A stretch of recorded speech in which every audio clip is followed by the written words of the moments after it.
This is Brothers Talking Shit, episode 101. I am the Flush Man, also known as the Fat Boy. I'm still your Huckleberry. That's it. And I'm Rel, aka Iceberg Shorty, aka the King of Controversial Comments. And if Neef put his hands on me again, I'm gonna fuck him up. Hey, we did some changes. You know what I'm saying? It's your homie boy Drew, aka the Charm Guy, aka Juice, you know what I'm saying? And that's it, because I don't have no fucking famous goddamn intros that work. So that's it. It's your boy Jay, Big Belly Rude Boy, Mr. Black and Talented. So that's it. North Philly Quran. No Philly Quran. We know who we're waiting on. We know what intro we want. Right. Well, you want to hear? Here you go. Right? Here's your guy, Cool Mike, a.k.a. Dr. Mike, a.k.a. the People's Podiatrist, also known as your favorite foot doctor with a new nickname alert, because we some earth shakers, right? We some generational curse breakers, and we some 40-acre takers, and we are coming to you from the Prophetic Podcast, and we got episode 101, because we just some brothers talking shit. With your cool ass. All right, man. Before we start, man, 4th of July weekend just came, man. Had a good time. Funniest thing, man. This is a funny thing about this podcast. I had posted a picture of me and Lola. Lola is Jordan's daughter.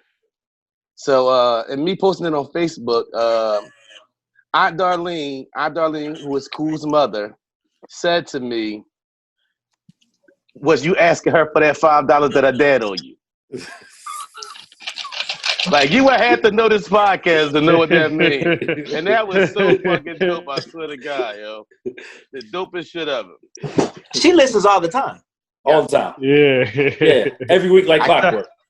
Shout out to Mom Dukes. Shout out to Aunt Duke. I want to meet moms when I come up there. I really want to come up there. Yeah. Oh, listen. Yes, Hey, sir. Jordan, I told you, hey, Cool, I told you, Mom, she said, oh, I said, I wish you would have came through. She said, oh, I didn't know you was here. Next time, I said, I'm going to hold you to that. Yeah. You know what I mean? Serious? But, Serious? we going to get, how was y'all 4th of July, man? Well, we ain't, so hold on. How was y'all's fuck the 4th of July day? Because that's what it really was. What? How y'all weekend go? The new name of 4th of July for black people is fuck the 4th of July day. I want to share something with y'all, man. I actually didn't know if I was going to share this or not. Okay. But I'm going to go ahead and do it because I think it's powerful. I've had an opportunity to pick up a really big client. And I thought that the value was in what I was being offered financially, but that wasn't it. The value was in what I could bring to the person. And this weekend was an opportunity for me to see a lot of things that made me calibrate what I value. You know what I'm saying? So this person hangs with a lot of athletes, and you know, it's a lot of money around, and it's a lot of fun things. There's a lot of women. There's a lot of emptiness too. You know what I'm saying? I saw that I've been prepped and prepared for my integrity, you know, for my integrity inside, to not be swayed by shit like that. So, you know, 4th of July is considered freedom, of course, for the white man. But I kind of view it as a freedom of myself, really in the mind, to see that being thankful, man, for just what you have, and just being thankful for what people give you, and knowing how to give with a, you know, a giving heart, you know, goes a long way. And it really covers you, man. I saw weird shit this weekend, bro, that just like, a lot of people are really insanely lost. And we just don't know what we have. You know what I'm saying? We don't know how to be thankful for things. We're so materialistic. So It's weird to see that. It's weird to see people with things, but really are empty and alone inside. You can tell, you know what I'm saying, what that's like. I agree. So for I me, agree. it was I just, agree. you agree? I agree. I Yeah. agree to that. Because I don't mean to cut you off, but No. Speak. Some of us were, military, so we've traveled the world, right? And for me personally, I was combat arms, right? So I'm frontline soldier. I get to go into these villages and wherever else where I was deployed to, and you see how these people are living. So I tell people, it's funny because people are like, oh, I can't breathe wearing a mask. I don't want to wear a mask. I'm like, well, wear level 4 mop gear or wear something else, and see you complain. Like, these people, I say Americans are, and I mean it. I mean, Americans are stupid, right?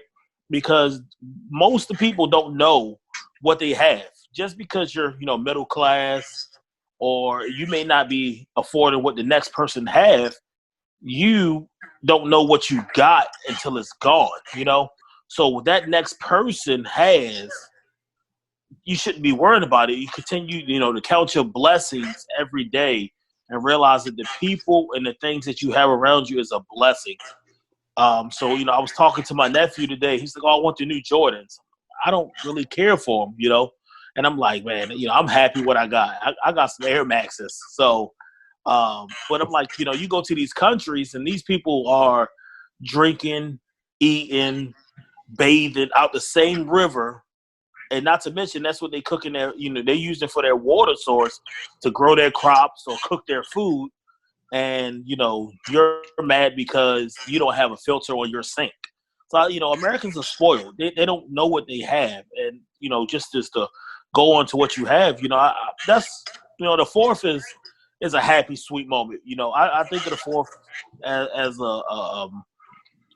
Independence Day for everybody. But I just think about it as the people that I lost personally, that are, they gave their life for this country, for the red, white, and blue.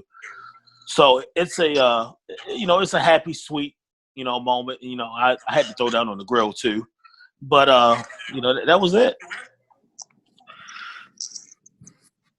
Yo, and that privilege shit is crazy. You put up the mask thing, and that shit is crazy because, like, these motherfuckers act like wearing a mask is like the worst thing in the world, and they really snapping about this shit though. Like, this shit is crazy. Have y'all been seeing the videos? It's funny because they complain about wearing the mask, right?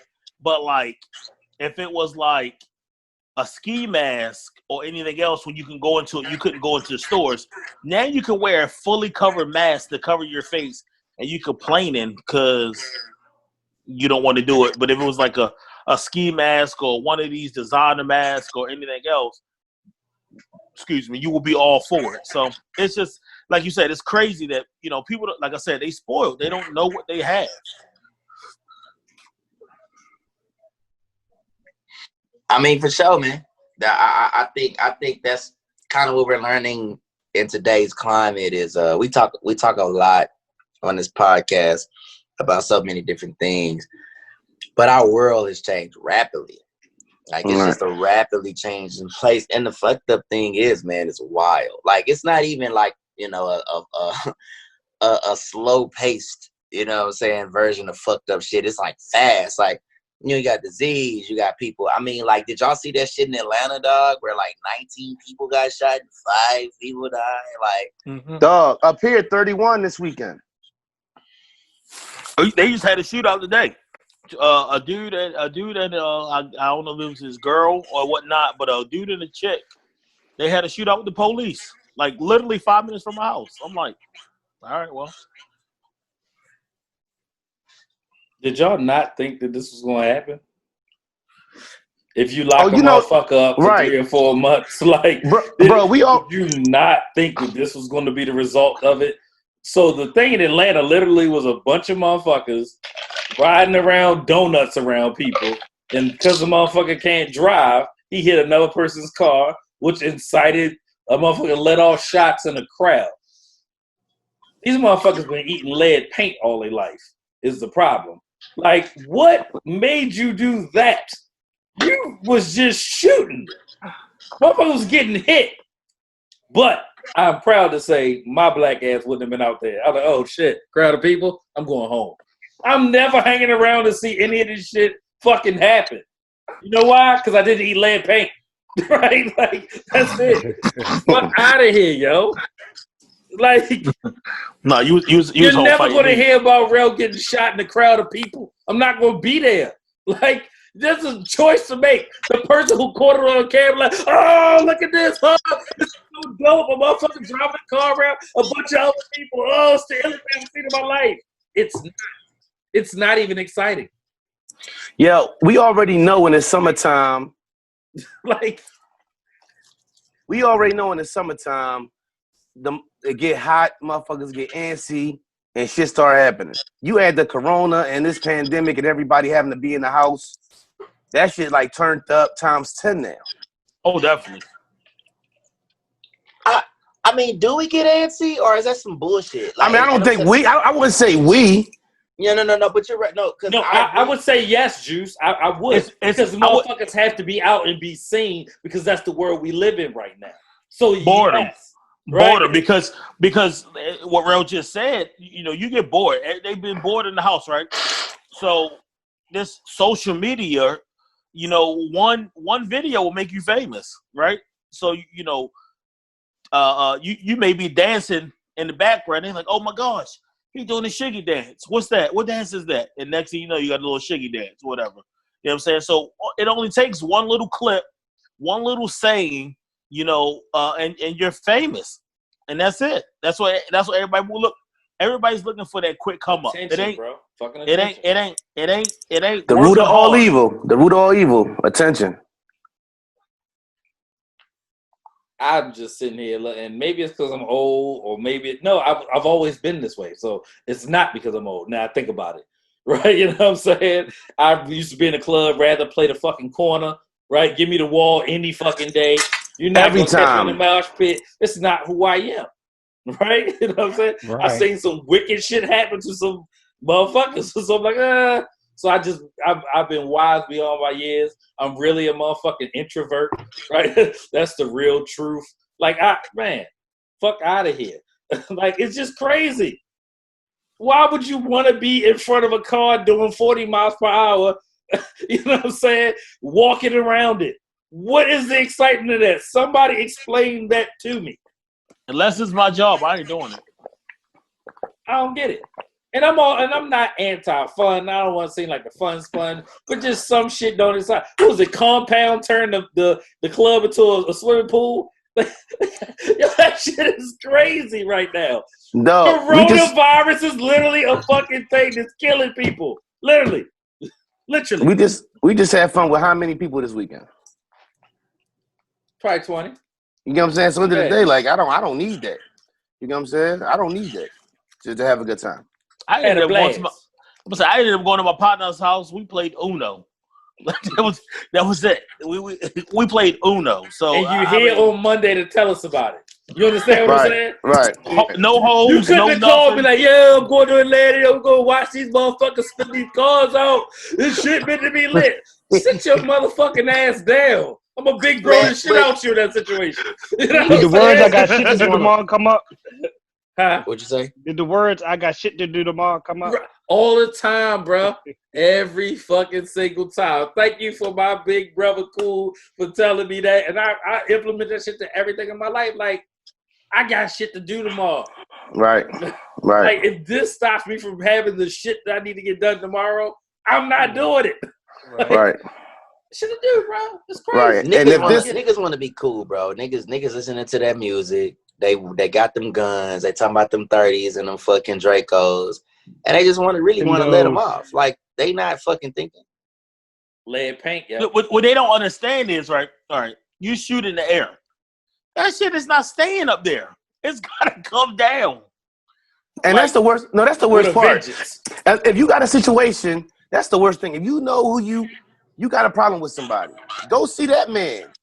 You shooting in the, like, that's the most, that don't make you tough. You shoot into a crowd of people, there's nothing tough about that at all. That's pussy. That's broadish. They got you on camera, fuck boy. Because everybody got their phone out. Yo, that's the thing right there. Like, why these motherfuckers do shit like that in these situations is the craziest thing in the world.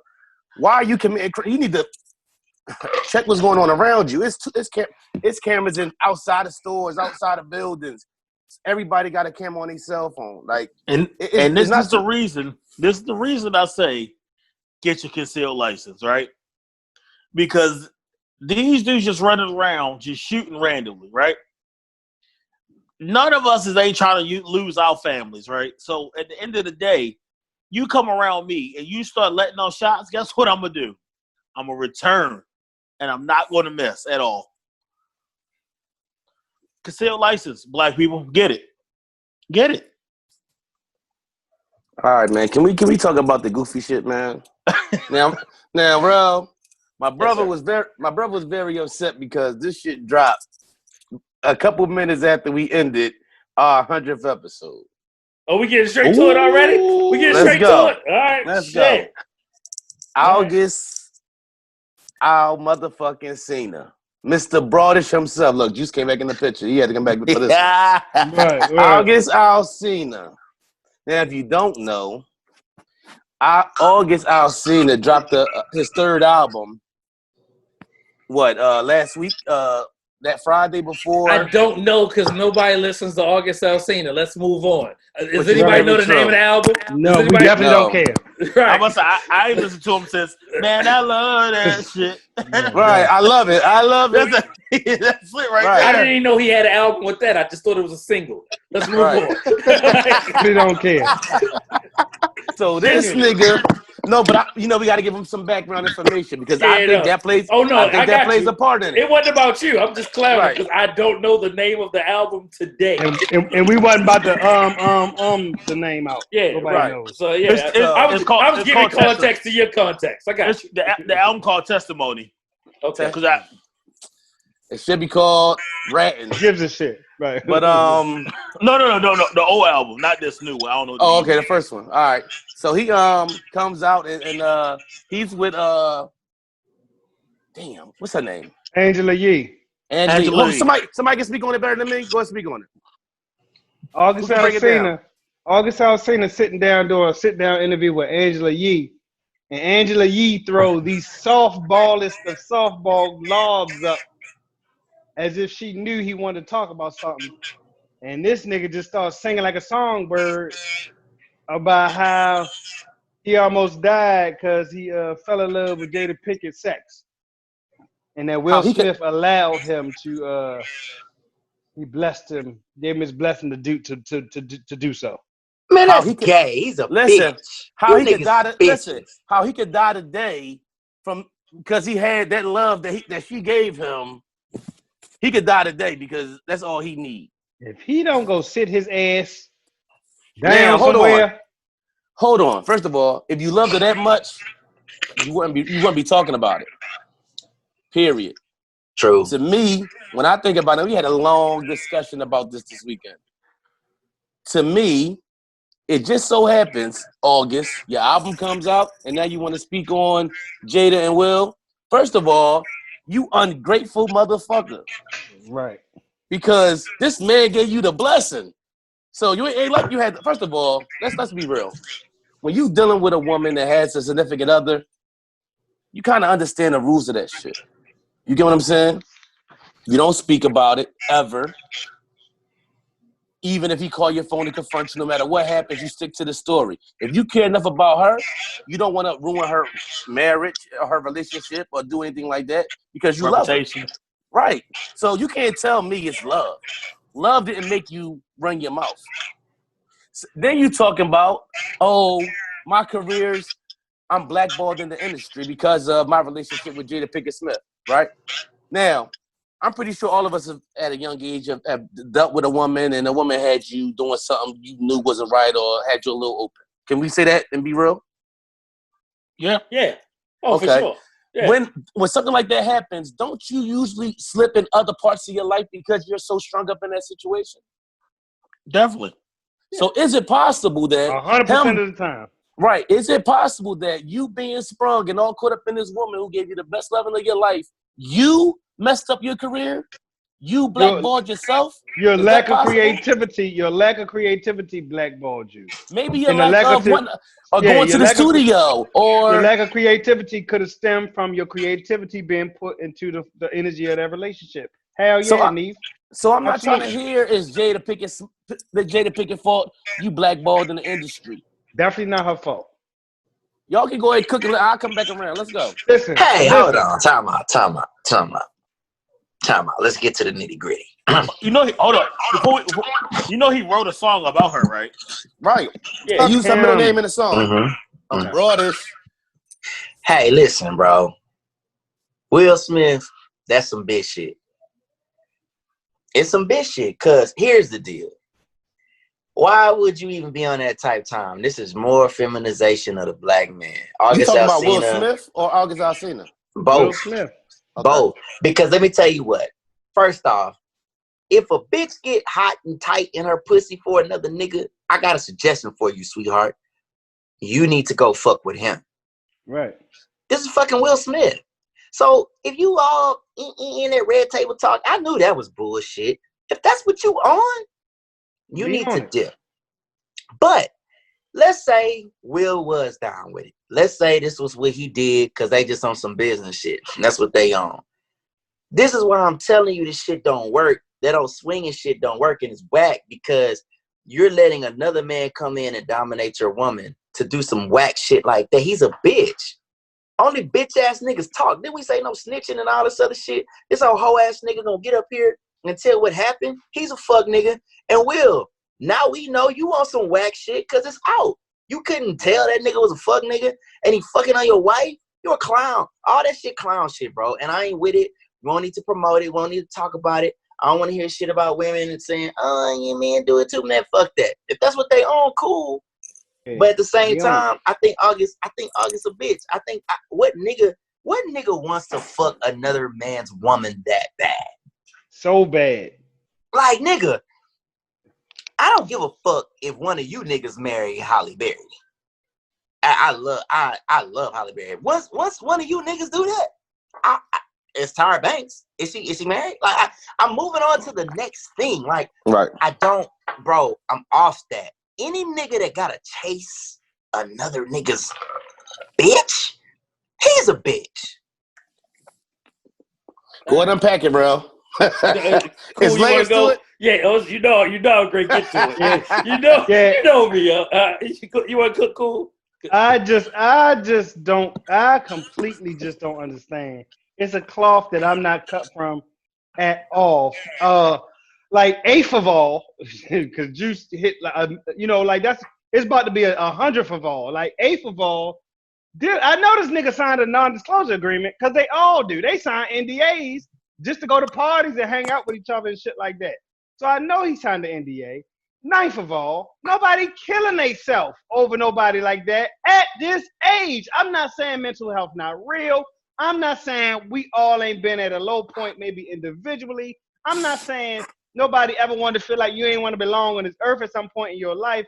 I am saying, you not over no coochie. Like, that's what I am saying. I'm not over no relationship. Are you fucking kidding me? He's saying that with some other mental illnesses. You gotta be shitting me. Like, so again, not to make light of his, because I think he does have a mental illness, past or history or something like that, if I'm not mistaken. I know he's been through some stuff, but a lot of stuff you visit on yourself. We visit on ourselves. So the stress of wanting another nigga wife, you might have visited that shit on yourself. Listen, do he have teeth in his mouth? Yes. Is he a man that's out of prison? Yes. My barometer for getting women is you got teeth in your mouth and you out of prison. And even being in prison, you can get women, and being toothless, you can get women. So if you a man out of prison with teeth in your mouth and your name August Alsina, you can find somebody that fucking look like Jada Pinkett Smith, fuck you like Jada Pinkett Smith, and ain't nobody about to kill themselves over. Hold up, Ralph, before you cook. And you August Alsina. You can sing. Like, you got a little talent. You ain't a bad-looking guy. You know ain't no more. That's what right. That ain't got nothing to do with him being a bitch. Yeah, hold up. That's what I'm saying. Hold on. Do you know how ungrateful you gotta be? This man is sat back here. You chilling in the crib. Relax. Kick your feet up, man. You want a beverage? Okay, brother. She blessing you with some good sex, obviously. I'm pretty sure y'all taking trips and you getting money. You ungrateful motherfucker, you. After all we've done for you, this is how you do us? It's crazy. August. So let me unpack this on a couple different levels, right? I don't know what it's like to be in an open relationship or being married for 20 plus years or being in that industry and having access to excess. And what I mean by that is this is not new information for the Smiths. You understand what I'm saying? And what I don't believe is this is the first time that something has ever happened, right? I don't know what we'll do on his side of the table, right? But if you have an agreement with your better half, whatever that is, because we all have agreements with our better half. It doesn't have to be to this extreme, but there's certain things she's going to do to you or not do to you or do with you or do for you. I know people who like to go to the strip club with their significant others. I know people who fucking hate the strip club, right? I know people who wouldn't go to the strip club or a wife wouldn't be cool with it, right? So just on a very micro, regular, you know what I'm saying, regular people shit, right? So hearing about the Smiths' open relationship wasn't new, right? We don't know who the aggressor was in the situation from the beginning because this was semi-new information for August Alsina. Regardless of the song that he put out, regardless of what he told Yee whack ass the other day, we don't know who initiated who, right? So if you like, all right, well, damn, Jada Pinkett threw me the box. Will said it was cool. I might just take the box, right? Right. On his side, being a bitch ass that he turned out to be, I've been in a situation before where I felt like every person involved had something to lose until they fucking told they had nothing to lose. Right. You don't know that until that shit happens. Right. NDA or not, NDA is a piece of paper. It is not, I'm going to take the words Will and Jada out of your mouth. I can sign the NDA right now and go tell on y'all tomorrow. And what do you think that piece of paper did? Nothing. Right? So who gives a flying fuck about an NDA? That don't matter. But August Alsina, that was some bitch ass shit. Because I'm about principle, right? If you did sign the NDA, which I believe that he did, it wasn't never supposed to come up. But then if he's mentally unstable, like we all think he probably is mentally unstable, you didn't know that then when you gave him the pussy, right? Exactly. So now it doesn't matter what we feel about what he signed or what you thought happened 3 or 4 years ago. So now he's been through some shit and now he feels this way. It may be, you know what I'm saying, anything. We seen a motherfucker who we thought had it all to do. Matter of fact, that was his name, Houston, right? Who was in the bathroom and dug his fucking eye out because God told him to. Well, the rapper, yeah. Right, I mean, yeah. Ooh, whoa, whoa, I like that. When the hell? That was him. Yeah, that was him. Right. So, mental health is mental health, right? I professionally work with people who have a lot of mental health problems. I come from an environment with people with mental health problems because it's just some shit that you can't unsee, right? So things happen to a lot of people on a lot of different levels, and I deal with it every single day. But I can't excuse his bitch ass shit that he did, but I also understand the bitch ass shit that he did, even though I wouldn't do the bitch ass shit that he did. Okay. If that makes sense. Right. Yeah. Go ahead, Juice. Yeah, I mean, dog, with Will, what's Will's fucking play in this? Like, are we this the twist? I'm gonna tell you this. This the twist. If Will doing his own thing, I'm going out to go fuck. Who is it? He was supposed to be fucking a while ago. Was it Margaret Robbie? Is that the girl from? Yeah, the white girl. Right. The white girl. Right. Right. That was the rumor a while ago. But whatever it was, like if you like, yo, I just need you to occupy this bitch time so I can do me. Right. I know people like that. Don't get it fucked up. We all know somebody like that. Like, man, you get her the fuck away from me because I got some other shit I want to handle. Right? Right. Will might have a slew of bitches. He might not be fucking Jada right now. They might not even live in the same part of the wing. She might live in the West Wing and live in the East Wing. Or a slew of niggas. He can have a slew of niggas. I was going to say that too. You know what I'm saying? Whatever it is, I don't care. What? So I don't see where it's Sucker and Will. Like, you know, like Rel saying, like, at the end of the day, I think they probably got a situation. They have an understanding. Them two don't have a problem with what they're doing. Obviously, Will don't have a problem with her. That's their truth. Whatever she does. Right. Yeah. And as long as they both got that understanding, it's not like he hides something. It's not like she hides something. Right. The problem is August. So what I said is, if August went to him like, "Hey man, your wife told me that we could do this. Are you cool with it? Yeah, man, go ahead and do you." That could have been the blessing. That is literally the blessing. Right? Hey man, go ahead and do you. Hey man, can I go in the refrigerator? Yeah, go ahead and do you. Then August say, "Why the fuck you touching my ketchup?" Yo, you just told me I could go in the refrigerator. Which refrigerator? Like, right. That ain't even my refrigerator. I got a refrigerator over there. Yeah. Boils down to man code, right? No matter what it is. There's no snitching. There's no telling. You know, no like Rel said, no NDA, no nothing, no whatever. It doesn't matter. If you know that you're not supposed to say, "Oh yeah, you know, Angela, me and Jada had our thing going on, but you know, Will blessed it off." That's not allowed. You're not supposed to say it at all. Yeah, at all. For 3 or 4 years is a long time. Fuck man. You ain't fucking nobody for 3 or 4 years and ain't no that shut the fuck up. Stop telling. That shit is girl code too. You know, it's cold. It's cold. What happened in Vegas? Stay in Vegas. Jada ain't tell. And how many times you done heard in rumors about Will? Rappers bars that say they fucking your favorite actress and this, that, and the third. So it's a lot of Hollywood actresses, I'm sure, that's black or regular walking around, you know, with secrets, kind of the way it's supposed to be. So I think, especially as this conversation evolves, like August comes out of this looking the absolute worst. Nobody listened to his record more for this shit, I bet, right? It didn't make me run to the music. I tell you that. You won't. I mean, cause who gives a shit? I mean, come on, man. Yeah. Ain't nobody running the 26. No OGs. He definitely ain't got no OGs or nothing. Like no man. Ain't nobody running to that 27 song ass album you done put out that nobody want to hear. Don't want to hear that shit. Speaking of music, did y'all hear the West Side Gun shit? Yeah, I listened to some of it. What you think of? What you think of it? You mean his latest one? Yeah, this last one he dropped. It wasn't. I enjoyed some of it, but it wasn't like the one before that or like the last. All right. So the production in it, right, was very poor. It was very poor. Whoever produced it, or whoever was with him and producing it, was very poor. His ad libs, like what's the old boy's name from New York? Casanova, right? Casanova do boom, boom, boom, right? Yeah. Because that nigga's known for running nigga shit and knocking down the doors. But then the whole time after that, I'm hearing, I was tired of hearing that shit. Yo, like by the third song, that's all I heard was the and every shit. So I don't know who helped him produce it, but that shit was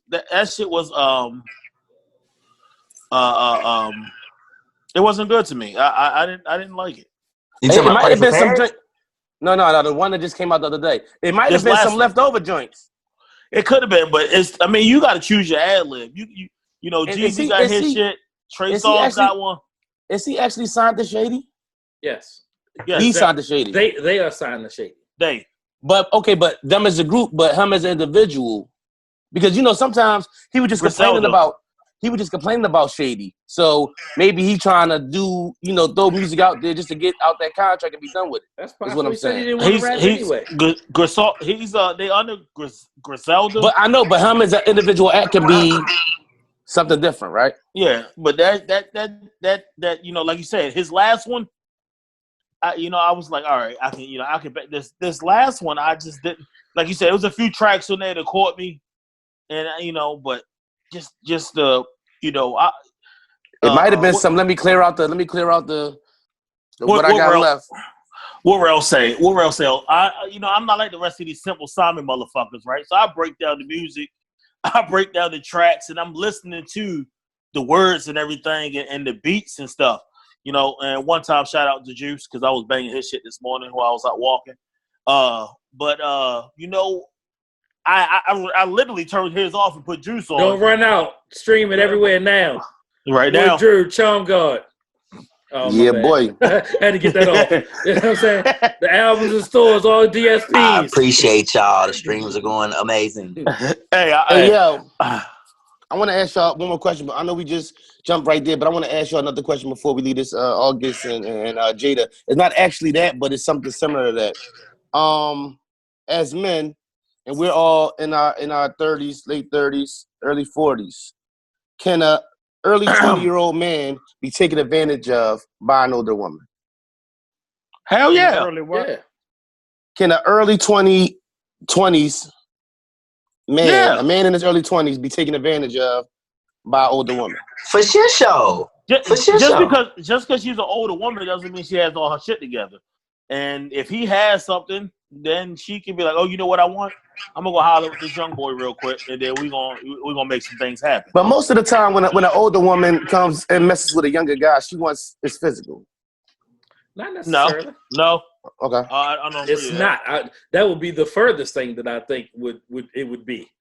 For an older woman to mess with a younger guy? Yeah. Why would he be physically attracted to somebody in their 40s when he could get the girl in her 20s? What I'm saying is for the woman. The woman usually messes with the younger guy for his physical traits. Right.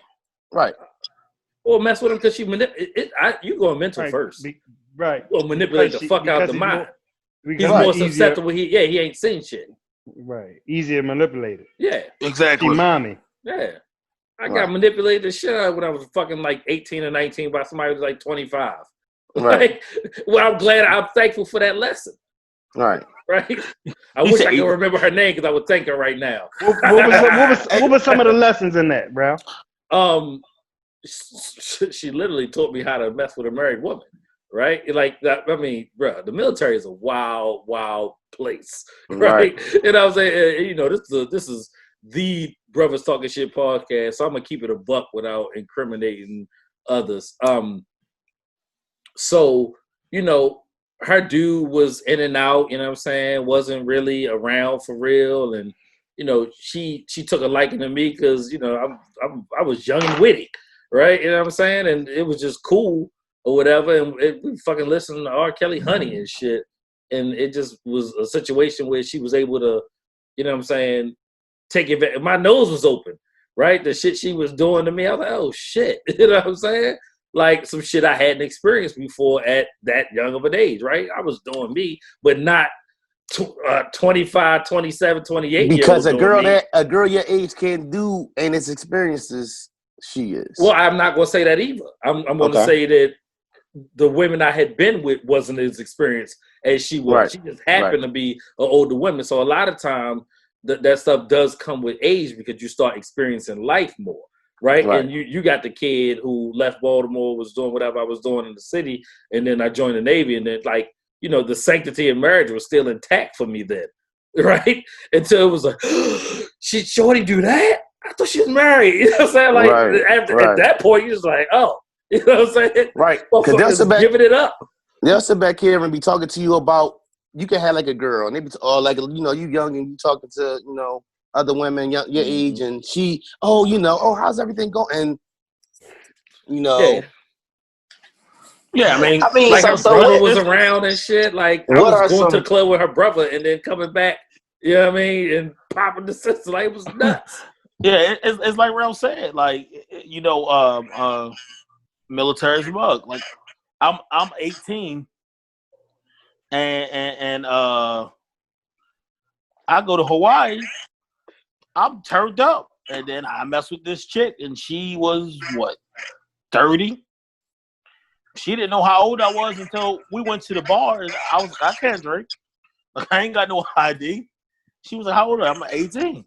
But, you know what I'm saying? She showed me some things, and it was different. It was just like, it wasn't really for the physical part. It was the mental part. She was just like, I was above my time and whatnot. She probably knew how to pour into you too. Like it's some psychology in that, and which is a positive thing, right? Like you say, or can be.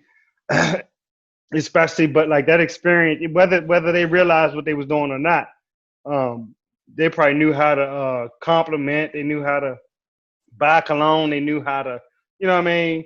Whatever that you're not really about to get. I don't know, many early 20-year-old women.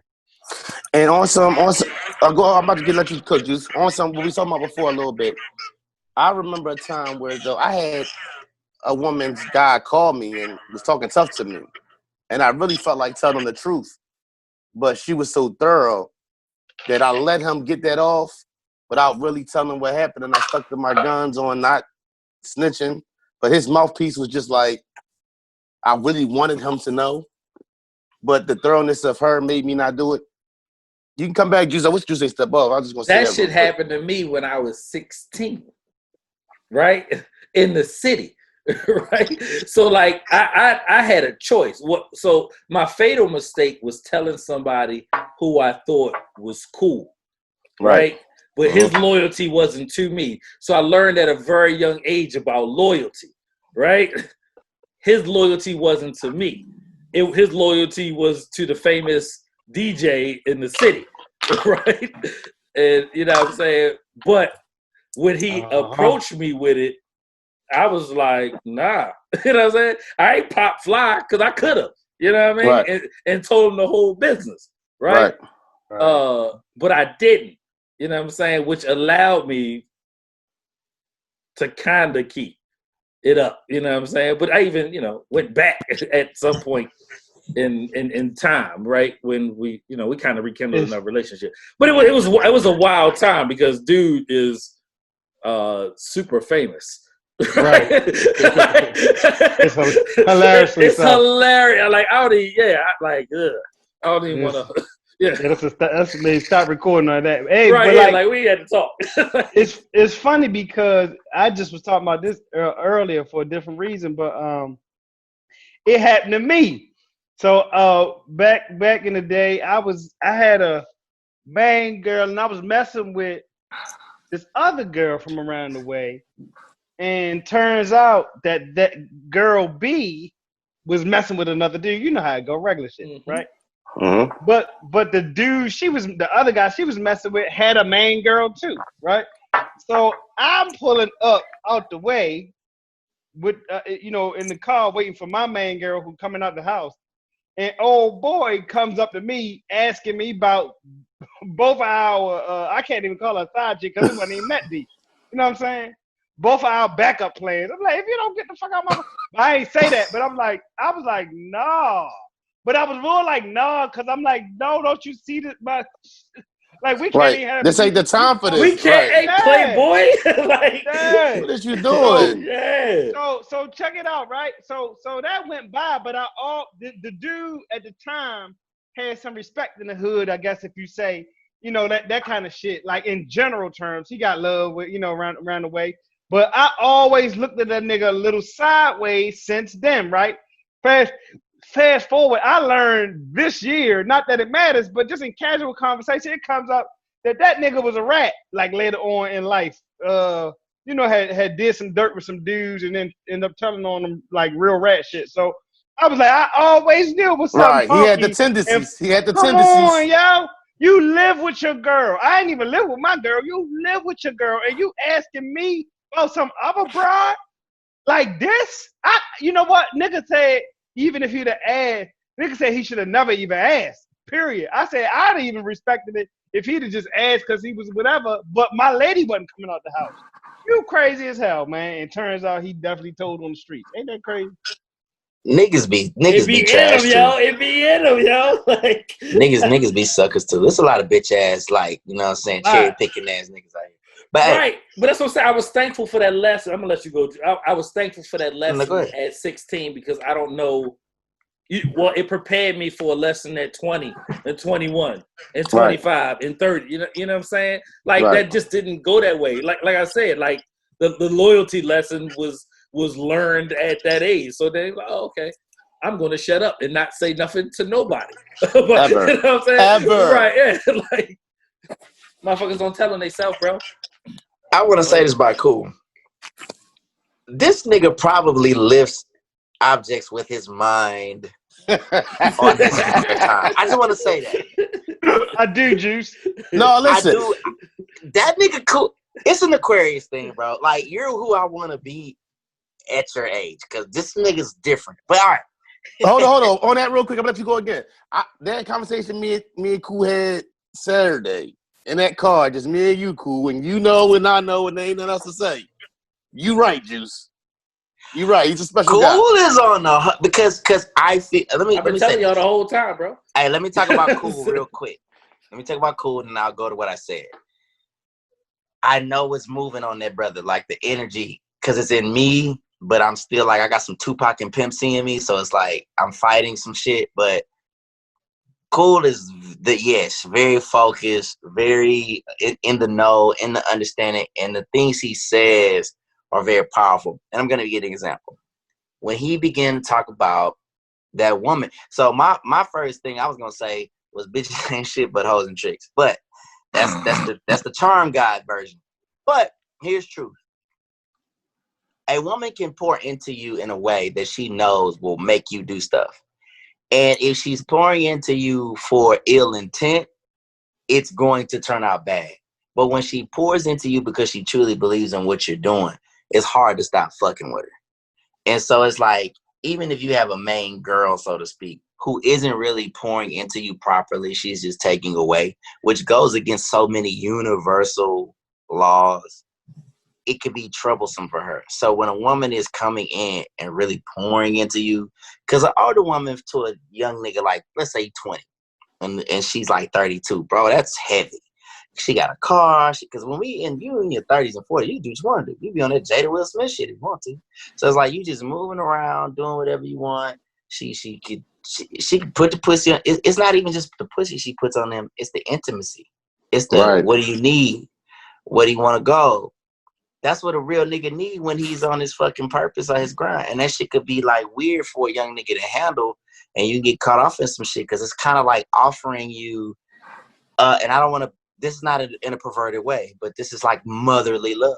You know what I'm saying? That's in women, like to nurture you. So nurture. Like, when she comes and throws shit on you and just like pour into you, nigga, that shit could be like, nigga, you didn't cook me a plate. You didn't fuck me. You didn't fucking told me I'm handsome and I can do things. I don't even know who that bitch is at home right now. Hey, listen, I believe in you. I believe you can be bigger than what you are. Hey, tell you some shit that you be, I don't want to leave. Like, I don't want to leave. No doubt. Bro, you want to dig into this Vanessa Gillian situation? Is that where we are right now? Damn, man. Fucking up. I hope you got some funny shit after this. Vanessa Gillian, young soldier in the Army. RIP. In the city I used to reside in, literally lost her life on some senseless jealousy, hating ass violence. She was bludgeoned to death, stuffed in a box, taken out to where she was put into a shallow grave, dismembered, and cement poured on top of her. And they went and searched for her over several months and finally found her. So I hope and pray for some type of... Hold up, the one boy they knew for a fact did it. He killed himself. Yeah, I was getting there, bro. You want to tell the story? You want to tell the story? I apologize. No, I'm just saying. You gonna ask me to cook, and then you gonna say, "Hold up, let me jump to the end." No. I was gathering my words, brother. I got you. You know what I'm saying? Damn, this guy, man. He's trying to be A Mike, B Mike, C Mike, D Mike. I'm trying to say everybody. You guys so bad to do the podcast on your own, yo. He gonna start moving chairs around. So yeah, we were talking to us like, golly, dog. I see why they were fighting this weekend. So after thorough investigation, they figured out who the young man who did it, supervisor E5 in the Army, who was harassing her. She did not report the harassment. So that's a false narrative out there. She told some friends, some colleagues, and I believe her mother and her sister. And ultimately, I think that he was jealous over another incident because she was going to tell on him about dealing with somebody else, and he bludgeoned her to death in the armory. People have a great misconception about military bases in general, and they think that there's a camera on every corner. It's actually the opposite, right? There's less surveillance on military bases than probably the neighborhood right next to it. That everybody has a Ring doorbell that can give you all angles. I want to pause you real quick, Go ahead. So, for the people that don't know, this is happened at Fort Hood, Texas. Fort Hood, Texas is the biggest military installation in the United States. It covers over 3 counties. So when he's saying that it's hard to cover this base, it is very hard to cover this base. Go ahead, Rel. I'm sorry. Yeah, no, you're perfect. Damn. Yeah, for sure. Yeah, it is purposely placed in Central Texas because we're gonna get some shit off before you even think that you're gonna come in here and take over that. Like yeah, I'm just not gonna work that way. So they went out and put a APB out on this young man. He had a police scanner in his home, so he knew they was coming. He tried to escape, and when he realized he couldn't escape, he pulled over on the side of the road and took his own life, like a bitch-ass motherfucker would do. But he had an accomplice who was his girlfriend, a young lady who was still in custody, and she is the estranged wife of another soldier, right? Just a lot of bad stuff has happened in that area over a long time.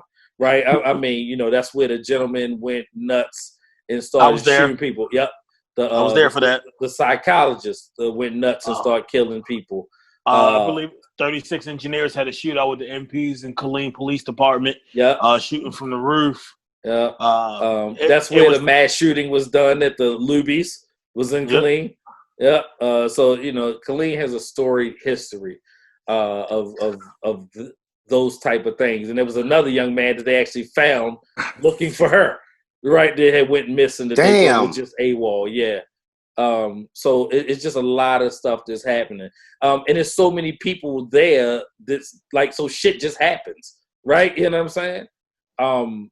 But it's just a lot of bad information out there and saying that she wanted it and you know, the military is a tough place when you put so many people from so many different backgrounds, and there's not really a vetting process, right? You know what I'm saying? You're not really vetting anybody, right? So you don't know who they are. And you get them so young, you don't know who they will become, right? You know what I'm saying? Like, you can be the motherfucking axe-wielding murderer by the time you're 25, and you just have access to something. So a lot of things for me are confusing, like, why the fuck was he in the armory by himself? And if you bludgeon somebody to death, there's blood everywhere. Who the fuck cleaned all of that up? Right. But I also live in a world where Jeffrey Epstein killed himself. Well, Rel, for that part, right. when you're an armorer, right? Yep. You can pretty much go in the armory and say you're doing inventory. Yep. Close the door, and no one will ever know because only 2 people can go in there. 3. The first sergeant, supply sergeant, and the armor, right? Mm-hmm. Other than that, you're not coming in there. And just to bring on how many and how big Fort Hood is, it nearly has 65,000 soldiers. That's not including the civilians, and that's not including the families. So 65,000 soldiers. That's definitely like a little city. It's not a little city. It's a big city. It's a big city. Yeah. They separated between East and West, right? And everything. And when I was there, you know, you come through the gate and it says, I don't know if they said it, they say, welcome to the great place. Yeah. Welcome to the great place. Now, literally, I was leaving the club one day. And as I'm coming through the gate, I'm in the middle lane. You got a guy on the left, you got a guy on the right. They were yelling at each other the whole way down the street. So I slowed up. I'm glad I did. One reaches out the window with a Tech 9 and sprays the car, and they peel off down the street, just shooting at each other on the base. This when I say Fort Hood is the hood, like it's Fort Hood is the hood. No ifs, ands, or buts about it. Hey, let's back it up for 1 second with this situation. What happened so bad that you gotta murder somebody like that? And a lot of shit just be on motherfuckers not keeping it a buck. You know what I'm saying? We'll do some fuck shit to keep the truth from coming out. So, you know, I'm not plugging my album when I say this, bro, and I really need niggas to understand. My album, if you didn't listen to it, it's all about telling the truth. Whatever you're on. My message, if you hear it, it's 808s, okay, great. It's some dope music, okay, yeah. It's some cool lyrics, okay, yeah. I'm talking about some hoes, fuck that. The what you missing is all through that shit is about me telling the truth. Well, here's what I do when I tell the truth. When I tell the truth, I take all the bullshit off the table. I don't have to hide no more. Motherfuckers be trying to hide and run from shit, which is why they do weird shit like what's going on with Fort Hood. And if you just think about our entire infrastructure as a country, everything is about lying. Everything is about the facade. And this is the shit that got people all fucked up and hurt, bro. Like, I don't even know how you could take, like, I don't want to take anybody's life. Now, if you coming for mine, you're a goner. Just write yourself off if I can get you first. Because that's defense. But just going out here wanting to do something to cover up some shit is crazy to me, bro. And that shit has a lot to do with just being truthful. How bad would the punishment have been for whatever he was harassing? Like, you know what I'm saying? Like, harassment is something like, you know what I'm saying? Like, what? You kicked out? Maybe? The punishment would have been, you know, depending on the level of harassment, you would have got a counseling statement. The severity of it, because since he's an NCO, if they need him or not, then he could have got kicked out. He could have got a counseling statement. He could have got PCS to a different base. So the punishment with that, you know, it could be from minor to severe, right? You know, you can get a Article 15, which is pretty much a written statement where saying that you fucked up and your punishment is going to be so and so, right? Yeah, I heard everything that you just said, but then if you know all of this, the next thing like, oh, I can't do none of that. Let me go ahead and kill her, because that would be less. That would be the least. You know what I'm saying? Wild thing that could happen moving forward. Like, no, and I'm not trying to make light of that because rest in peace, Vanilla Gillian. But goddamn, it's like, yo, I could get a counseling statement. I could get kicked out. You know what? She got to die because I'm definitely gonna get away with murder. Because it's all it's all logic. So how many people do we know that got kicked out and are perfectly fine right now in a civilian life? Okay, I'm gonna give an example. 2 examples. So the first one that you just said, right? So I met this kid when I was in Carolina last week, right?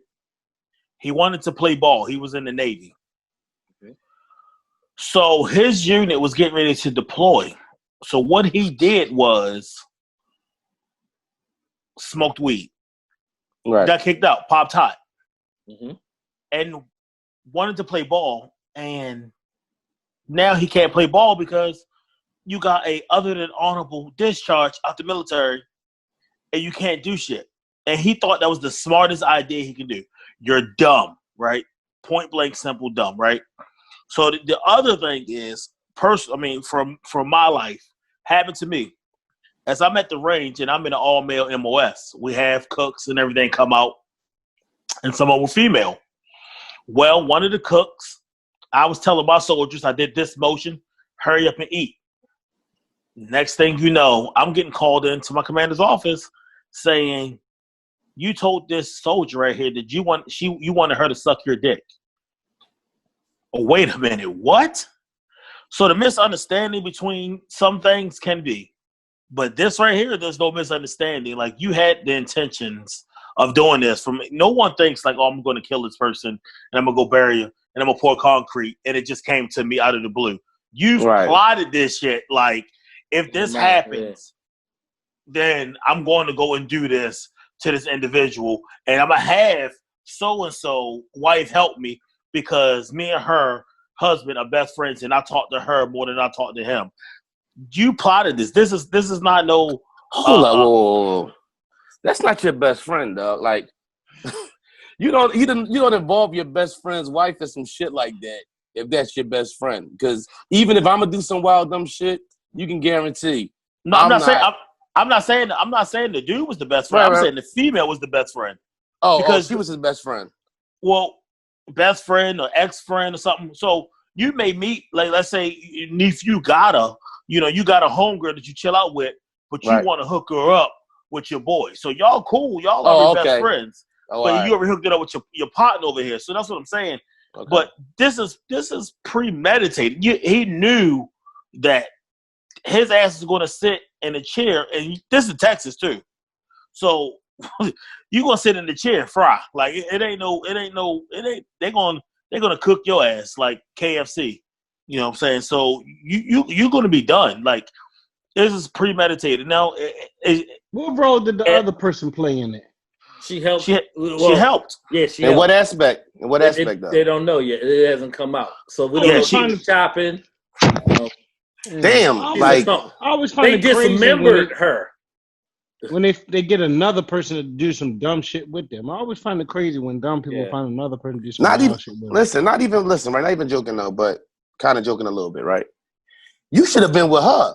Because at the end of the day, if she'll chop a motherfucker body up for you, she rocking for you heavy. So while you was sitting back here stalking this girl, you had the perfect girl for you right there. Because if she gonna do that shit for you, she wasn't the perfect girl. That bitch was trying. Look, it's competition anxiety with these hoes. Look, that bitch hate that other bitch so bad. This is what I'm talking about: lying, bro, and selfishness. Selfishness, bro. I ain't trying to be a preacher, but I want to talk to black people about real shit. When you're selfish, when you're lying, when you're doing negative shit, that's what you're gonna get. That young lady was so fucking, it ain't love. She was selfishly doing something for him, thinking it was gonna benefit her, that she murdered somebody. Like, dog, what? And then you doing it like you said. He's stalking the other bitch, and she did it for him. She's a clown. Everybody's a clown in there except for the young lady that was the victim. Right. Everybody's a clown in that shit. Like, and then listen, bro. It's hate. It's hate. It's hate with that. She's like, oh, why you with her? Why you trying to check her and you not checking for me? That's what I think. White people or black people? But then you help him chop her up, or whatever. He was black. He was black. The dude was black, but the chick that helped him was white. Obviously. And what was the bitch that he was talking? What color was her? Obviously. She was Hispanic. Oh, this nigga's lost. He's lost. This nigga's so fucking lost. He deserved it. He should have fucking killed himself from the beginning. Hold up. See? No. This 100, we not gonna do this. Nah, fuck that. If I it's 101. It's 101. It's 101. No, I know, but I'm saying this set of 100s. Like, you get 100, 101, 100, 200. How does he say that? Like, listen. I guarantee you. So to give Juice's credit, like, a lot of people feel that way. Like, dog, don't motherfucking kill me and then commit suicide. Right. Just take you out. You know what I'm saying? Right. Like that's where you was anyway. If you troubled that much, leave me the fuck alone and kill you. You know what I'm saying? I got people who miss me. I got shit to do tomorrow. I got shit to do tomorrow. Yeah, exactly. He was in hell. He was in hell. Go ahead. He was in hell. He was in hell. You can be in hell in your mind. Oh yeah.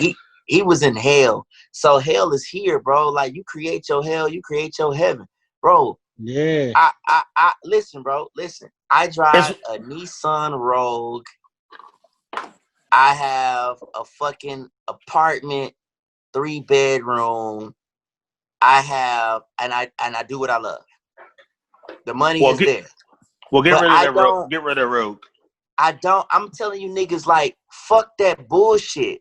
Right. You gotta be happy with you. I'm the charm god because I'm happy with myself. I don't give a fuck about that other shit, nigga. Money, dog. I don't have to even ask for it. And it's coming because of my heart. I don't care about that. I don't have a Porsche and no bullshit like that. That could come if I want it, but niggas not happy with themselves, bro. This shit we seeing right now, people are not happy with who they are. So I'm gonna tell y'all what's up. But Let him cook. I'm gonna tell y'all what's up. I don't got no fucking crib, bro. I got an apartment, but I could pay for it. I got a house. I got a car that I could pay for. I don't have to get on that plantation for nobody. I'm at peace. And let me go back to what I was saying about this place that I was at with elite people. They couldn't look me in my eye. They couldn't even, bro. The only niggas, and I'm not gonna name their name, my nigga was with me, you know what I'm saying, my rider. And he had to check this one NFL nigga. But yo, we ended up being friends with the dude. You know what I'm saying? Like, and when I began talking with him and seeing why he was where he was at, because the nigga had a bag on his head. And if you see this, he gonna know who I'm talking about. I'm gonna call him Dre. I'm gonna call him Dre with the bag on his head who get to the bag. He was a good dude, man. Good dude, NFL player. You know what I'm saying? If I said his name, you know who he is. Really dope dude. And I told him when I came out, because this is about being personal. I don't care who you are. I'm personal. I said, nigga, I looked at you through that window. I said, who the fuck is this nigga with that bag on his fucking head? And automatically, he broke. Because a lot of people treat these people so fucking, you know, like they want something from. I don't want shit from you. Right. I'm happy with what I have. It's a lot of people out here looking for shit and they empty, bro. Because they think that things are good. A woman's not going to fill your void. Money's not going to fill your void. You got to be at peace with who you are. Right. And then all that other shit comes. Fuck all that other shit. People out here killing others because they're just not happy with who they are. And I can say that on this podcast, hey, I'm the most animated, but it would seem like maybe I have less. It doesn't matter because less is best. I don't need that shit. And everybody on here has good energy and we believe in who we are. So I would be remiss to fucking tell people here that stop living in these fantasies. Be who you are. Look, that's what we about. Live in your truth, bro. Be who you are and love it, because that's what it's funny. We was literally having this conversation Saturday, Juice, talking to my little cousin, cool nephew. We were literally having this conversation. God damn it, why weren't you here? Fuck. Because listen, put your ass in the goddamn plane. But I forgot you working. Through a divine source. And Cool gets it. Look, you don't listen. Y'all think this podcast is some shit that just happened? No. Cool be talking to my motherfucking life a lot. Because I feel like sometimes I'm just a hot version of him. But he may say something that has deeply impacted me and changes my day. Just by certain, because he's cool. That's his name. His moniker is his fucking character. He's Cool Mike. He's not really gonna be hot. He could don't get it fucked up about your family. Right. Oh yeah. Cause I know what's in me, Cool. If you cross us, according to the Incredible Hulk, go up. I can't bro. I could lose myself in going up on somebody, but Cool. He's cool. He has the wisdom and the foresight to say, nah, hold up. I'm going to think this out. He's a thinker. That's why he has the job he had. That dude is a fucking meticulous. He probably think about so much shit at once. It's fucking ridiculous. You can't do it. Because he could do that. We got to take from that shit. But he lives in himself. He lives in himself. He lives in his truth. We all have gifts, and we have to live in our gifts and just live in our truth. And all that shit won't happen. And that's all I'm about, bro. You know what? You said some real shit, because I can recall a time. Matter of fact, my last year in the Navy, I would say. My last year and a half in the Navy. And I was probably, at that point, I probably was making the most money I made a paycheck at that time. And I wasn't happy. You know what I'm saying? Like, I wasn't happy. Like, I could have money and spend money and buy shit and buy throwback. No matter how many throwback jerseys I bought, no matter how many pair of Timberlands or Jordans I bought, it wasn't no happiness. I mean, I wasn't happy. You know what I'm saying? I would sleep on my homie's couch instead of sleeping in my own bed. You get what I'm saying? So, you know, I know exactly, you know, where you're coming from with that. You know, I feel like, you know, perfect example, like times like this weekend, times like this podcast, whereas though you around people with that kind of energy, and that's that right there is food. That right there is what it's about. You know, for me, you know, having a family, having kids, and you know, bonding with my nieces and my nephews, and like I met Cool Sister for the first time the other day, and she, I mean, she knew who I was, and we, you know, we chopped it up with his nephew, and you know, my nieces and nephew, real kids, you know, and it's just like Jordan daughter sitting on my lap and playing with my phone. That's what's rich. You know what I'm saying? That's what wealth, like, you know. That's what it's about. You know what I'm saying? Don't get me wrong. You want nice things. You want to be able to provide for your family, and all those things are great. But those things are what makes us rich to me. Yes, sir. Yes, sir. Y'all cooking tonight. Absolutely. I'm really motivated because here's the thing, y'all. You know, if you follow me on Instagram, you saw my little story where I was, you know, hey, I was in this place that was fucking huge. This is a fucking mansion. And the hoes was in there. Here's the thing. I didn't like the bitches. I didn't like them because they're not bitches I would bring home to my mom. And I told one bitch with a fat ass, I said, you could have a fat ass, but if you not like good in your heart, I don't want to fuck you. I don't, because that shit's corny. And somebody inboxed me, bro, and was like, is this your home? They asked me, was that my house? Now, like, no, bitch, so you can line me up? I accept this. It's twofold, yin and yang. I accept that God wants to take me there. That's cool. Right. But the other part I must tell you about is the journey. Nah, that's not my house. That was a Airbnb for the fucking weekend for work. That's what the fuck that was. And this podcast is motivating me to go on a rant on my own Instagram. I'm going to go and just tell people, y'all need to stop fucking with Instagram like that, in the sense that y'all lost and what's happening. These are, bro, people were lying out here. People ain't really got no, it's a lot of motherfuckers ain't got no bread, bro. They're lying and they're just putting on facades. It's so whack. And I could have said, yes, my house, and had that bitch who asked me here in a week or less. But no, bro, like, y'all can't decipher reality from your reality? Or this augmented reality? Material things ain't what make you. You know what I'm saying? And if that's what you're leading with, and I can recall me and Rel having a conversation and something being said, and you know, I'm not gonna go into too much about it, but you know, somebody referring to, you know, what they do as being like that's your lead off. You know what I'm saying? Or I do this, or you know, and that's what you lead off with. And when you come and you sit with us, that don't mean anything. You get what I'm saying? Because like whether you got $10,000 in your pocket or you got 50 cents in your pocket, that don't matter in this circle. That don't matter in this situation. Those things aren't relevant. You know what I'm saying? Because the man, it's a man with 50 cents in his pocket that's richer than that man with $10,000 in his pocket. Right. That's why you see J. Cole, you know, reach whatever pinnacle he reached and just start locking his hair and growing his hair out. And you know, and whatever you think about his rapping skills, the message that he was putting out at that time was like, all of this exterior shit don't matter. You know what I'm saying? Like, what's the $1 million? What's the record deal? What's the this? What's the fame? What's the that? What's the Benzes and all of this? It don't matter. So, you know, we shared a lot this weekend, and you know, a lot of different stories. Juice, you and I, we always joke about how that shit just kind of happens telepathically, but the reality is we all been through ups and downs and go through these peaks and valleys potentially. But there's a great understanding in your recognizing your own responsibilities in those peaks and valleys, and I'm choosing to be in my peak thought, right? And that is it, right? You know what I mean?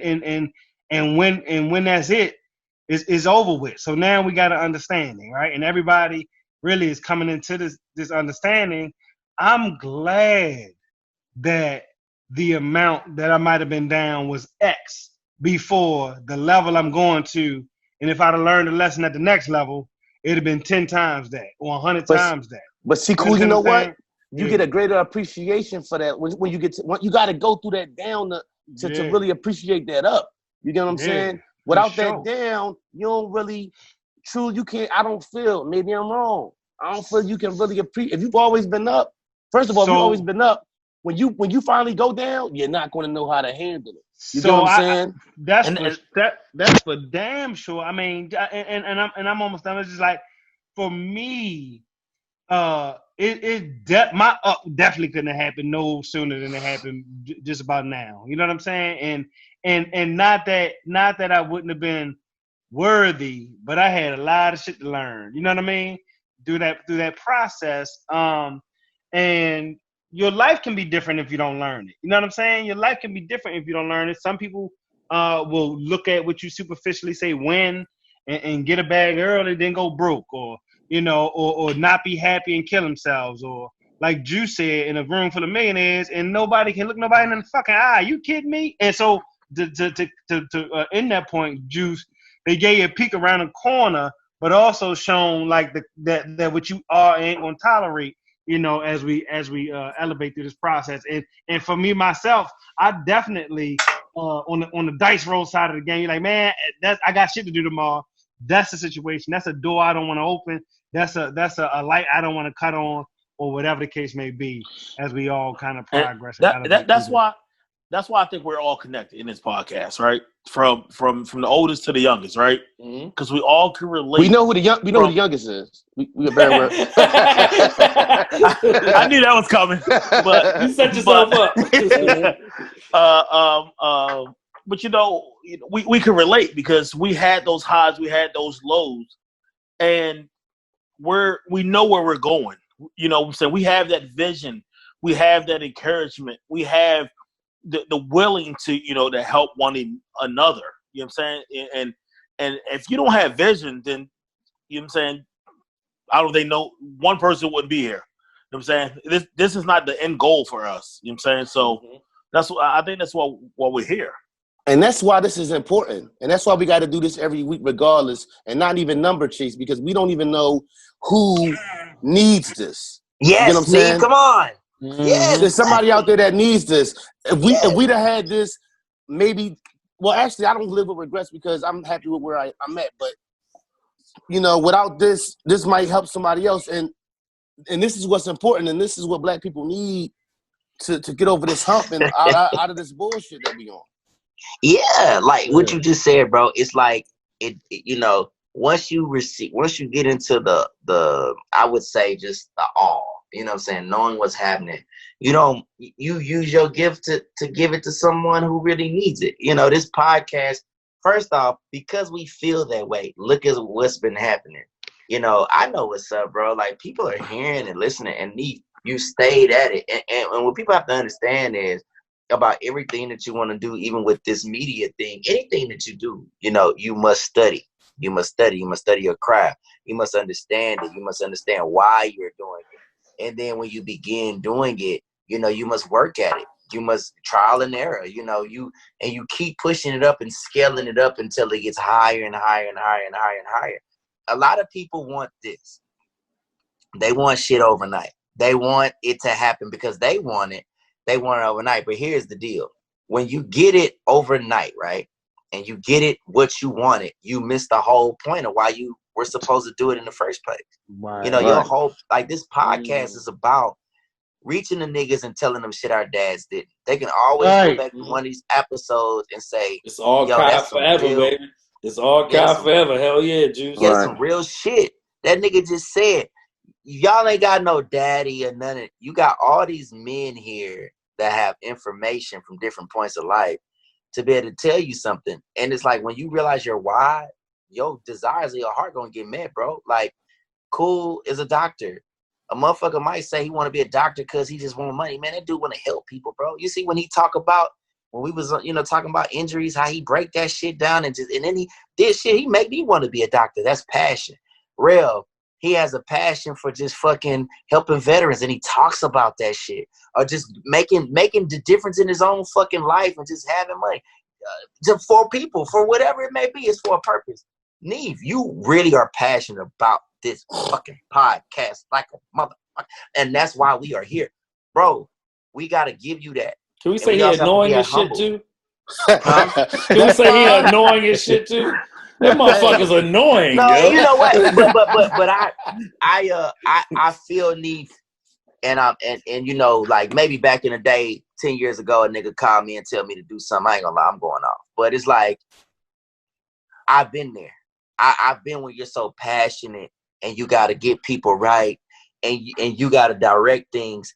That is your role because you're being trained to do something bigger. You're a boss, you know. So you not fucking with niggas pump that don't motherfucker head. That head big as shit anyway. Yeah, you see this big motherfucker right here, boy. I listen to him. I take his leadership. He's floating right now, boy. He's floating. I take your leadership. Like I don't, and that's why it's no coincidence that we all have been either in the military or something that has a discipline to it, so we can work with each other in this manner. Because, bro, that shit don't bother me. When you was going off about shit, that's man shit. Hey, nigga, man the fuck up. Yeah. You niggas not doing it. Right. He doing that shit every day. Right. If you cry about that shit, you a bitch. We know that. So we like, okay. Right. I ain't saying all that. Annoying, but we get it.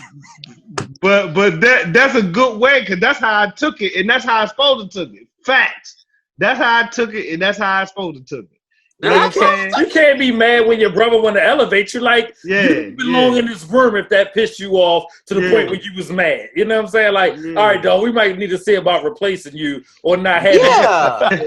Because like, you can't be mad. Can I tell a quick story? He said, Jay, you need to get some headphones. I said, what kind? I knew something was up. Like, hey, what kind you want me to go get? Can I tell a quick story? That nigga Jay got earphones. Hey. Hey, about taking direction. I told y'all before about my pop. Shout out to D to Mike. Was the neighborhood father for me and my crew. But I remember me and she my wife, so I can speak this freely. But we went through some stuff, man. Long story short, we was at work one time and we had got into it. We was dating at work just before I went to school and all that kind of stuff, before we was married. And she hauled off and smacked me at work. And I restrained myself. And I was mad and infuriated. And I came home and I went over my people's house, my mother and father, and I was talking to them. And my mother and father had a contentious relationship throughout the years and kind of went back and forth, but then got back together at the end. And I remember trying to articulate the story about how my then girlfriend, or the girl I was seeing, went off on me and she crazy and she smacked me at work and she did this and she did all that. She crazy, right? And my mother all with it, like, yeah, she crazy, but yeah, she eating it up, right? My father cold stops the conversation, turns to me, and this is a man that would have previously been considered a Rolling Stone, just for sake, but turns to me and said words that changed my life, and it always stuck with me. He said, "What you do to her?" Right? And I paused because it was like, "Gotcha, nigga." Now let me tell you what I did to her, because I omitted that part on purpose. Right. Well, I only showed up to work one day with a passion mark on my neck on her birthday. Damn. You lucky you here right now. That's that Aquarius. Right. That but nigga's Aquarius. Now, why did I tell that part of the story when I was talking to my people, right? There's a reason. That's Jews talking about that truth shit, right? But also my father recognizing that it was some bullshit that I was feeding, and me also being thankful that I can accept that correction, and that like in moments beyond that. And really what happened was me and my wife's relationship not past that moment, but beyond that, we're going to thrive because my ability to tell the truth. When I said, hey, I'm dating multiple women, we thrived past that. You know what I'm saying? I moved when I got accepted to school and I had to drive to Cleveland.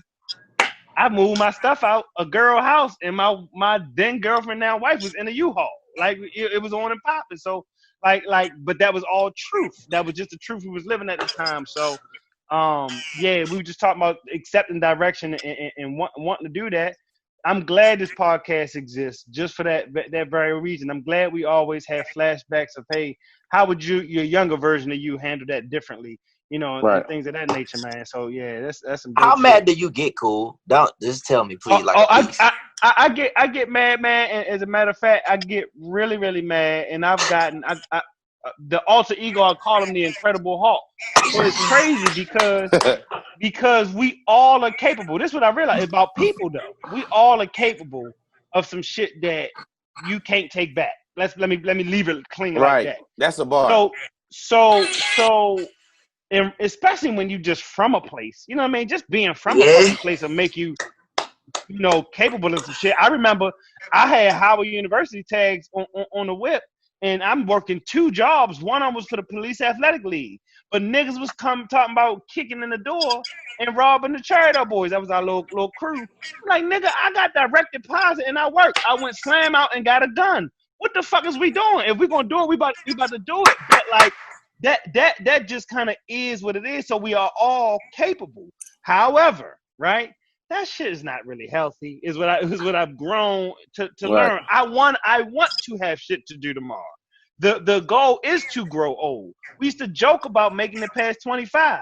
Right now, you look up and hey, niggas, I don't, hey, let's keep it going. You feel me? So I get mad, but I'm way better, and it's definitely been situations in my life. And I ain't even really yet comfortable sharing on a podcast. Brother, maybe about I 200. just needed you to say it because I'll be there. I was there. Yeah. It was like, it's weird because I'm a good dude. Like, I got a good heart. Bro. But I just feel like when you playing me, dog, it's different. You know what I'm saying? It's like if you trying to fuck me over, if you're trying to do some weird shit, bro, and I got to turn up on you, I will.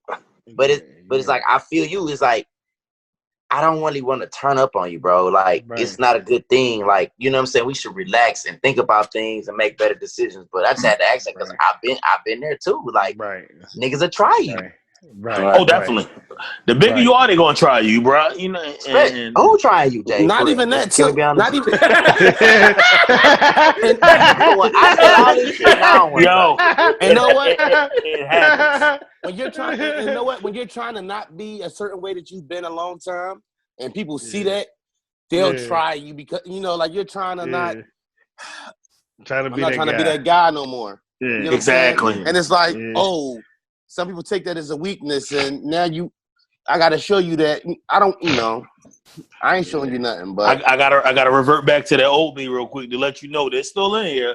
Just don't think you can take it that they say that kind of for a weakness, cause exactly, man, and that's why it's about man. I always say that Pac and Biggie just didn't get past the bullshit that you're supposed to get past that time in your life where you think you're invincible, right? They didn't get past the bullshit to become themselves. And I said about like Pac, it was easier to see with his revolutionary understanding early.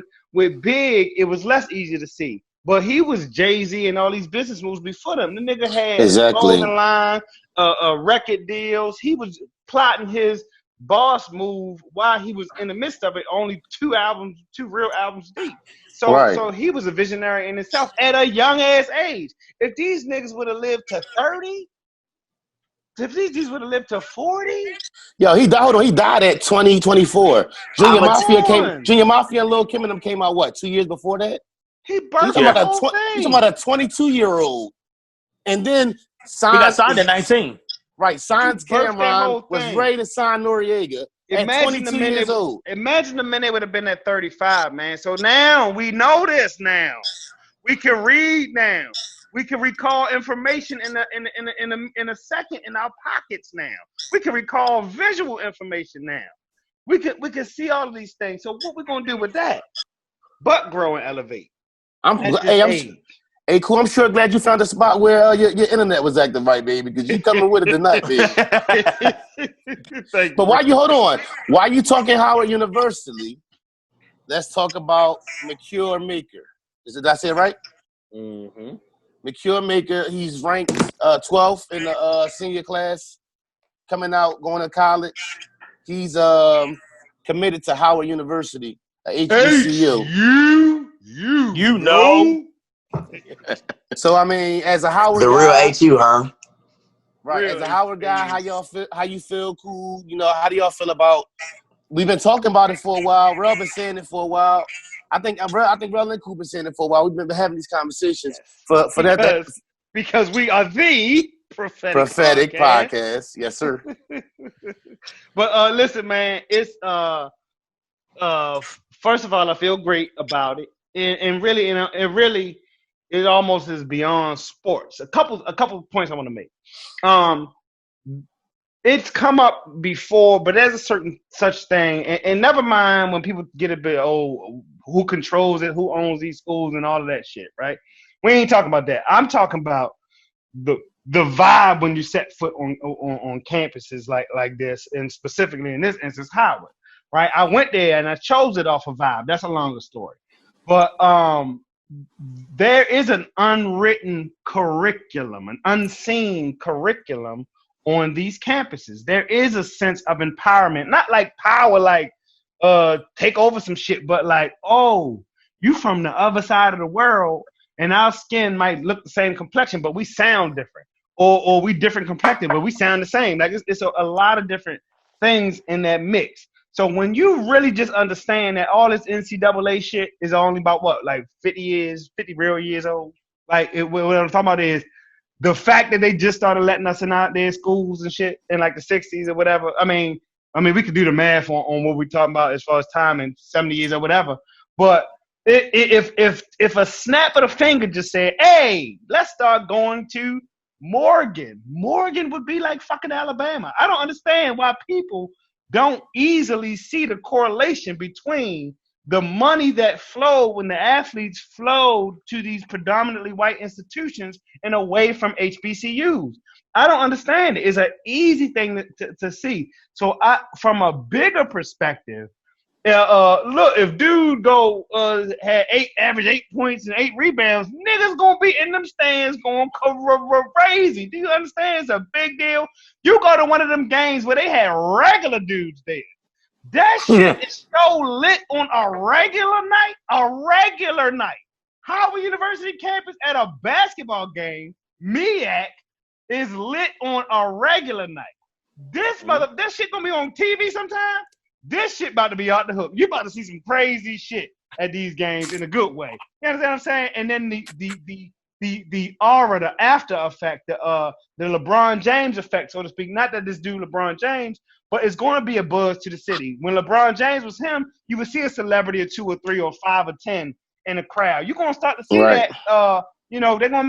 They might have, depending on how well he played, they might have to take games off sites, depending on how it goes. They already said they're going to be able to have home games and not be able to need to go on the road just to generate money, because the look is so good with this guy. So I love it all the way around.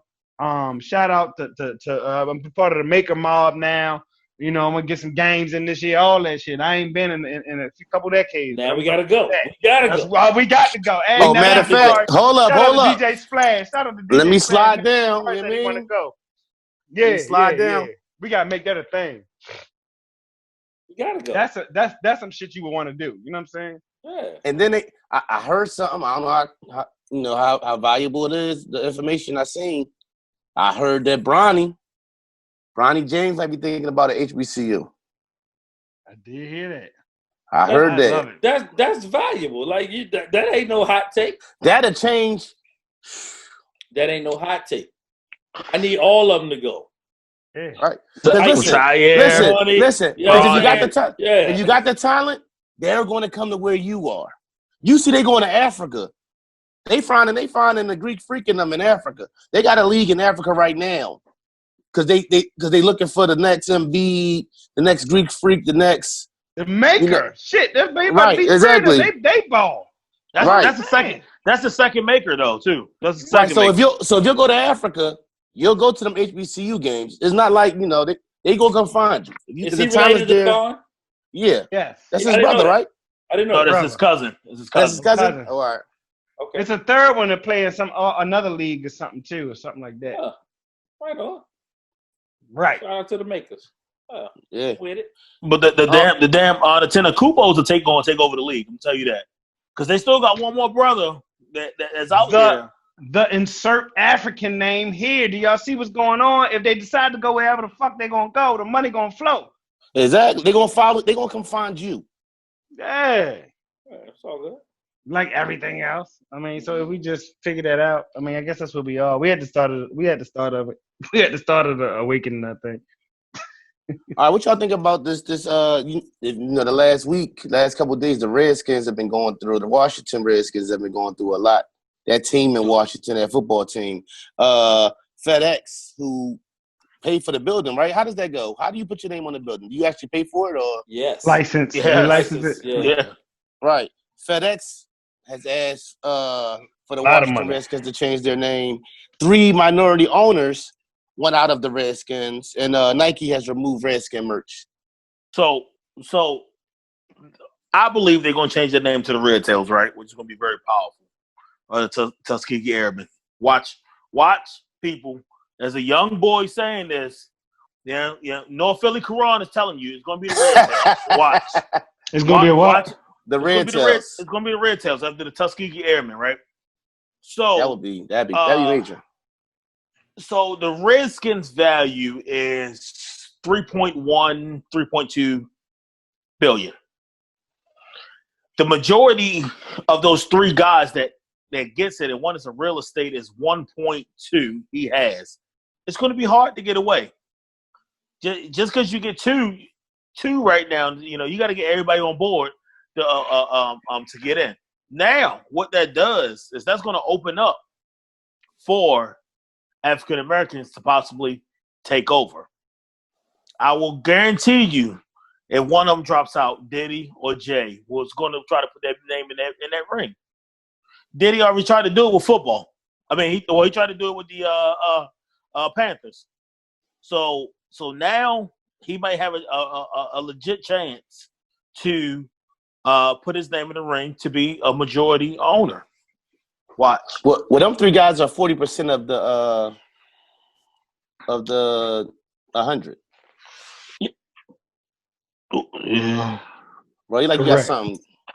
Something like that. I actually was surprised that them 3 dudes was that high. That was very surprising to me. That them 3 dudes was 40%. Hell yeah, that's surprising. They ain't surprising to y'all. That 3 black men own 40% of the Redskins. That's not a minority stake. Yeah, right? Well, when you put them, who else owns the rest?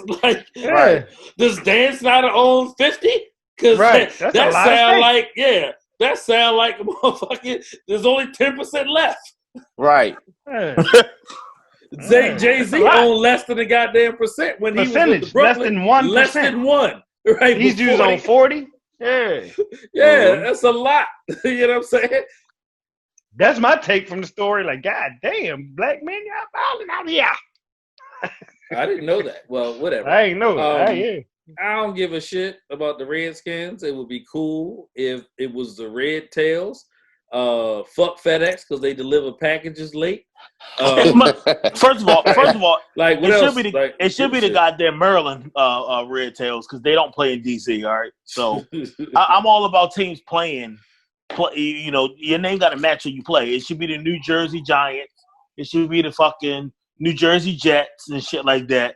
You know what I'm saying? But I'm not. Whatever. It is what it is.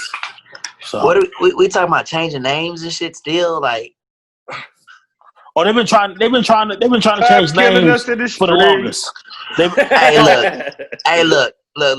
You could keep up the statues. You could keep your flags. Nobody cares. You can keep them old stupid ass names to them teams, bro. Nobody cares. Stop killing niggas. Stop killing niggas. Stop. Get off the fuck shit. Okay. Go ahead, Ralph. So. What? Stop killing blacks in the streets. Oh, Corey said it. Like, stop killing us in the streets. Like, yo, I'm sick of this pandering shit. Are we going to talk about the NFL in this motherfucking? It's right there. Lift every voice and sing. Yeah, man. Who gives a fuck? Like, lift every voice. Get the fuck out of here. I might not stand up. Leave me alone. Like I'm a fucking patriot. Like, for real. Hey, yo. I'm on my feet. Even though at Howard, when they play that, they do a breakdown and you wave a black fist pumping it side to side. Y'all gonna see it the basketball game this year. Hey, listen, I work on my feet all day at work. I ain't paid to come stand up at the game. Like, goddamn, man, I should better sit the fuck down. I paid for this seat, bro. They just doing the most, yo. Like I think we got the opening game. Like, we're going to be there. Yeah, we do. Like, we're going to be there sitting there like, oh, God. I might not sit there. I'm fucking cool. We getting pizza and fries at that time, yo. Like, leave me the fuck out of this, bro. I don't even want to deal with it, right? You know what I'm saying? I'll be in the line getting me some snacks. Like, get the fuck out of here. All I'm thinking about that, just let me get home safe because no, I haven't had a drink. And yes, my car is nice. Don't shoot. Right? And I got shit to do tomorrow. Yeah. I got shit to do tomorrow. Sunday turns into Monday, and Monday's my busiest day, and I'm busy. Right? You know what I'm saying? I'm busy. Right? We got a podcast later on Monday. I got a pod later. You know what I'm saying? I got 10 calls before noon, 3 meetings. Leave me the fuck alone. I just want to get home and do that. Right? So did y'all know that the FHA back in I'll say our fathers and grandfathers had a clause where they didn't sell to African Americans? I found that out. I was reading the FHA. Okay. Federal Housing Agency. Yes. So even though you was able to afford the house, you were not able to get the house.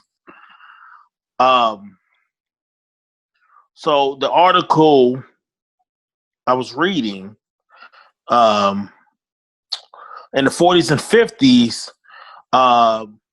the affordable working class, like I said, you were not able to buy a house as a black man, even if you can afford it.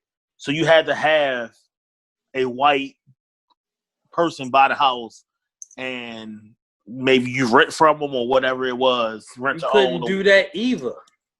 So the clause said you couldn't rent to African Americans. Bro, this was totally keeping you out of 10,000 houses was built in certain communities. Like, I'm trying to let you cook, but goddamn, my blood pressure is boiling. Right? Like, every time some shit happened, motherfuckers instantly go to, well, how do you feel about the shit in Chicago? You motherfuckers is the reason that shit happened too. Right. What are we saying? Redlining was a real thing. Today, July the fucking 6th, 2020, on an application for a house, you know what they asked me? What was my race? What did I identify as? Why? Why is that a question that comes up? Right. Why? Because you're still cataloging and keeping these fucking numbers for these same old rules that my brother talking about. Why does it matter? The only numbers that fucking matter is green and some digits. Because that's all y'all care about anyway. Right. So did anybody see the video of the all you motherfuckers' fault? Let's build a project and only have one way in and one way out. Well, yeah, exactly. You know what I'm saying? Let's see what happens then. Man, ain't no Smith & Wesson fucking factories in Chicago. Not one. Right. You couldn't grow a poppy seed in a fucking field if you wanted to. Right. Cut the fuck out. When you talk about like how Jay was saying, you talk about, to be clear, we're talking about that language written into federal policy in this country. Okay, federal policy. That means written discrimination of African Americans. Right. So like when everybody's that bought a house done sign the shit that talk about discrimination and all that. We ain't supposed to discriminate. The reason they had to sign, you got to sign an extra shit, and it's on like applications and all this shit, is because they used to be able to discriminate just fine, just fucking fine. So what they did was, and there was a PBS special, and it was actually Baltimore. So this went on literally everywhere across the United States. They drew a line, right? It would be, I think maybe green, yellow, and red zones. Okay, red zones were obvious poor black neighborhoods. Don't rent. Green, yellow was obvious. A, B, or C kind of you could. A was definitely get his loan out. White neighborhoods.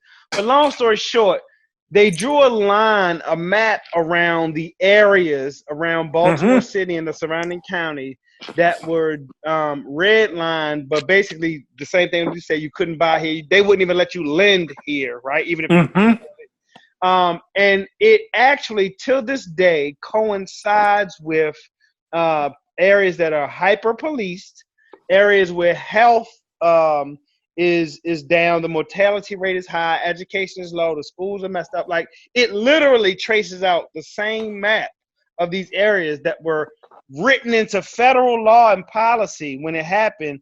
This in the 20th century. Till this day, it still maps out the poorest, the unhealthiest, the quickest to die, and all of these things, man. The plan worked so diabolically well that is working as we speak, literally. Yeah, it's crazy, and you went too far back, Jay, when you said grandfather. This was one generation ago, right? Yeah, well, it's what I'm saying. It started with our grandfathers, but it really hit out, our fathers and whatnot. So it's wild that, because my godfather sent me the article for NPR, and so I was watching it today. And that's what I said. You know what? That's just a federal. I couldn't believe it. So as I was watching that, another video came to my screen. I don't know if you've seen it. So in California, a woman went into the street where they painted Black Lives Matter and started to cover it up with black paint today. So they're screaming all lives matter, but you want to I don't even know how you want to say it. You want to specify or anything that your race is more superior than black lives. Right now we're talking about this, and the gentleman in the video wanted to say, well, if you don't do stupid shit and stop running from the police, then you won't have to worry about being shot down. Right. Like, me personally, that paint, it wouldn't have been. She wouldn't have been painting. I would have broke her stick. I would have tossed that damn paint roller, and that shit would have been gone. Like, you're not going to do that in front of me. Wrong folks is out there, bro. Wrong folks is out there. And I give it to the girl that was out there, and she was trying to hold her composure and just yelling at him and things like that. But like you said, people nowadays don't want to act. You know what I'm saying? Coming from anything that we've seen on these last 5-6 videos, that people don't want to act on it, and that's how it is. People, we got to step up. We have to step up. If you see some shit being wrong, fuck that. Jump in. You know what I'm saying? You got to take that charge. If I see one of my brothers or sisters, or I don't even fuck if I know them or not, but if I see some shit going on and they being choked out and they saying some shit, then guess what? I'm jumping in. So step up, people. It's time to step up. You know what I'm saying? Everybody wants to be about the action. It's time to take action. You know what I'm saying? Talk the talk and walk the walk. That's my spiel on it. Yeah, Michael Chi said white people be like slavery. Oh, that was 400 some years ago. Oh, civil rights, that was such and such. Oh, that was such and such. 9/11, never forget. You know what I'm saying? And he said, that's all right. Would I be wrong if on 9/11 I get a T-shirt made that says all builders matter? You know what I'm saying? They remember what they want to remember. You know what I'm saying? It's all about what's important to them for them.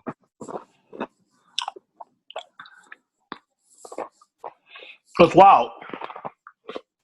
Wild as hell. Y'all got anything else? Y'all want to talk about Patty? About who? Patty Mahomes. Who's Patty Mahomes? Oh, Patrick. Finish it out with Patty. The $450 man. No. $503 million. Oh yeah, I think it's 503. That might have been the last number. It's 503, the $500 million man. Yeah, that shit right. crazy. Matter of fact, you're right. I apologize. $477 million with guaranteed mechanisms in place. 477 with guaranteed mechanisms. By guaranteed mechanisms is if they don't pay him, he can opt out for certain things that he accomplishes and does. All he gotta do, damn, that's a lot of money. All he gotta do is not get in no trouble out here in these streets. He can play bad as a quarterback. That bread is already that bread. All he gotta do is not get in no situation where he get booked to do some more other shit where though it violates the contract or something. He light skinned. He gonna stay out of trouble. But look, is he the only one gonna get a deal like that, or is that gonna be Will Watson, Will Jackson? Hell no. Get those kind of deals. Lamar's gonna get it. I can see it. If he win, he will. Lamar's gonna get it. Lamar's gonna get it before Deshaun will. But Lamar's not gonna sign it because his mother's way smarter. Yeah. What's his name? I would like to. I would. Oh, Patrick Mahomes. Patrick Mahomes. He just sold. Why do you say that? Because he's worth more. That's the reality. We don't know what the league's gonna be worth. We're not gonna know what quarterbacks are gonna make 10 years from now. Right. But there gotta be. If it's come on now, he gotta have some type of. Magic Johnson signed a $25 million, a 25-year, $25 million deal in 1979. Ask Scottie Pippen how good of a deal it is. Hey, look, I thought about that too. Cool. I thought about that too. It's crazy. It gotta be something. We bickering about it. They gotta have something in that deal where though there's some kind of what. I don't know. I just can't see. That's the only issue I have with it. To me, is like you don't know in 2028. If quarterbacks are making $55 million a year, is he still? It looks like a dumb deal, right? It got to be something in there. That don't make no sense. You know what they're gonna do? I think, and I'm just come back to the table and renegotiated something. If he on fire like he been on fire, he can just say, you know what, I'm sitting out. Give me a new deal. This about to be a test of true talent because ain't no dark-skinned man been paid that heavy. Like usually we see these parachutes given out to your Sam Bradfords, your Matt Staffords, fill in the blank here, right? Patty Mahomes is the darkest person they've ever played like that. Now take that for whatever it's worth. Now I ain't even trying to make it all about that because I like him too. I think he's for his upbringing, especially participating in the thing. It basically was big him participating in the social justice. Yeah, he was a voice. He was a big voice. Was the voice that the owners listened to. So I'm with all that. You know what I mean? In general terms, but it's going to be a real test of talent versus their general understanding. Now, Steve Bisciotti, the Ravens owner, is a good owner to test this shit out on because I think he'll lay it out for the young fella. Let the young fella bring a championship to Baltimore. I think he will get paid like that. Right. I mean, I think it's going to be hard. I don't think it's going to be an automatic trend. And I think by the time these black quarterbacks will start to have more success than just fly by night. And the skin tone will be darker and undeniable. That said, I think by that time, and I'm all for this from a business perspective, the quarterback cap should probably be separate of the total cap. Pay them men separately so it won't fuck up the total cap and play ball with the rest of the cap with the other positions. I'm in favor of. And you can't knock Casasa though. He's been league MVP, Super Bowl MVP, and won a Super Bowl in 3 years. Hey, that man. It's guys that ain't been in the league 15 years that ain't did that. Madden cover 2. Yeah. He broke the curse. Right. Yo, I just was about to stop. I was about to say it. I'm about to say it too. Broke that Lamar Jackson, Lamar, you think about the curse. He said, I want that curse. Right? Like Patrick Mahomes was won a Super Bowl. I want that curse.